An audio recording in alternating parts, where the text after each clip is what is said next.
किस्मत अच्छी रही तो इलेक्ट्रोकेमिस्ट्री के जो अभी बता रहा हूं उससे 2 क्वेश्चन आएंगे आपके, ठीक है। इलेक्ट्रोकेमिस्ट्री के सारे फॉर्मूला रिवाइज करवा देता हूं, देखो, और कॉन्सेप्ट भी रिवाइज कर लेंगे साथ साथ में। ई नोट सेल अगर पूछा जाए तो कैसे निकालोगे? E naught cell is equal to होता है E naught cathode minus E naught anode. अब यहाँ पे कैथोड और एनोड का एसआरपी लेना है, ध्यान रखना, स्टैंडर्ड रिडक्शन पोटेंशियल। एसआरपी और एसओपी में क्या रिलेशन होगा? SRP is equal to minus of SOP होता है, ठीक है। तो एसओपी दे रखा हो तो एसआरपी में कन्वर्ट करके और एसआरपी की वैल्यू से आप निकाल सकते हो ई सेल, ठीक है। दूसरा गिव्स फ्री एनर्जी कैसे निकाल सकते हो? अगर इक्विलिब्रियम कांस्टेंट दे रखा हो तो ये फॉर्मूला लगाओगे, ई नोट सेल दे रखा हो तो ये फॉर्मूला लगाओगे, delta G is equal to minus 2.303 RT log K. दूसरा है डेल्टा जी बराबर माइनस एनएफ ई। एन क्या है? नंबर ऑफ इलेक्ट्रॉन कितने ट्रांसफर हुए, एफ है फैराडे का चार्ज, और ई है ई नोट सेल, ठीक है, ओके। अगर आपको देखो नर्स इक्वेशन सबसे इंपॉर्टेंट टेंपरेचर दे रखा हो, ठीक है, प्रोडक्ट और रिएक्टेंट दे रखा हो, ई नोट सेल पूछा जाए, ई सेल पूछा जाए, कैसे आप फॉर्मूला लगाओगे? ये है तुम्हारी नर्स इक्वेशन।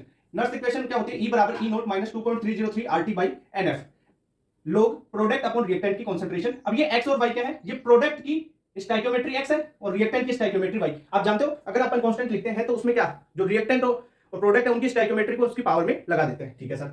अगर स्टैंडर्ड टेंपरेचर एंड प्रेशर पे पूछे इसको तो आप इस फॉर्मूले में क्या चेंजेस कर सकते हो कि इसको आप इस वैल्यू को क्या लिख सकते हो, 0.06 या 0.059 ऐसे लिखते हो ना बाई एन, तो अप्रॉक्स करके ये लिख सकते हो, इससे जल्दी सोल्व हो जाएगा। पर टेंपरेचर अलग दे, स्टैंडर्ड के अलावा अलग टेंपरेचर दे रखा है तो आप ये फॉर्मूला लगा सकते हो, क्लियर बात।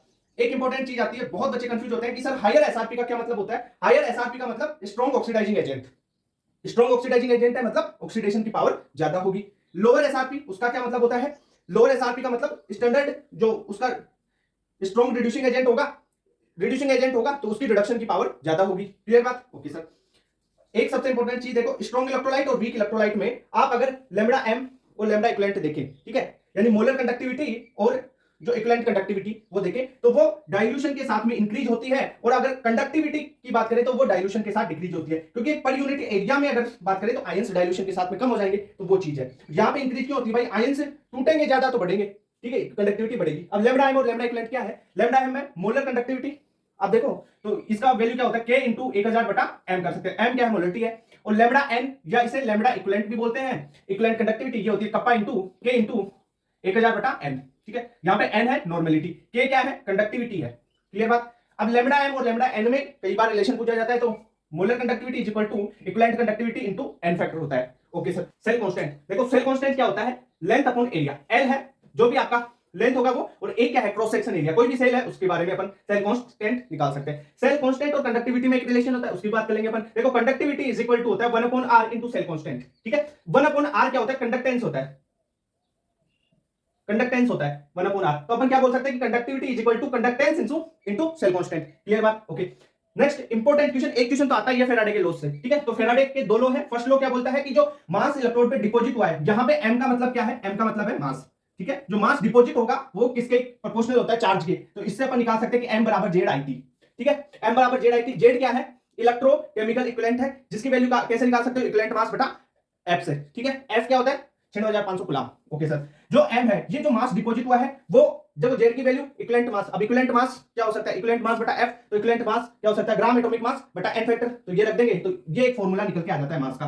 क्या फॉर्मूला आ जाएगा? Mass is equal to gram atomic mass into IT बटा n फैक्टर इंटू f। अब यहां पे जो n फैक्टर है वो निकालना आना चाहिए। दूसरा f की वैल्यू तो पता ही होगी, I है करंट, T है टाइम, और ये ग्राम एटॉमिक मास, GM ग्राम एटॉमिक मास होता है, ओके। ये फॉर्मूला याद रहना चाहिए। इसके बाद में आप इस फॉर्मूले से सारे क्वेश्चन कर लोगे। मास बटा equivalent mass is equal to number of gram equivalent is equal to Q by F। Charge निकलवाए ग्राम इक्विवेलेंट हो, सारी चीजें यहां से सोल्व हो जाएगी आपकी, ठीक है। ग्राम इक्विवेलेंट जनरली ज्यादा दिए हुए होते हैं, तब आप चार्ज और फेराडे वगैरह इससे मास इक्विवेलेंट मास सब कुछ निकाल लोगे, क्लियर बात। तो ये फॉर्मूला भी याद होना चाहिए। फर्स्ट लो हो गया। सेकंड लो क्या बोलता है कि दो सेल है, सीरीज में अपन ने कनेक्ट कर दिया, तो उनके इलेक्ट्रोड्स पे जो मास डिपॉजिट होगा उसका ग्राम इक्विवेलेंट इक्वल होगा। जैसे gram equivalent of A is equal to gram equivalent of B करना होता है, ठीक है। वेट बटा इक्विवेलेंट वेट, ग्राम इक्विवेलेंट क्या होता है? वेट बटा इक्विवेलेंट वेट, A का इज इक्वल टू वेट बटा इक्विवेलेंट वेट ऑफ B। या ऐसे भी कर सकते हो इसको, WA upon WB is equal to EA upon EB, ठीक है।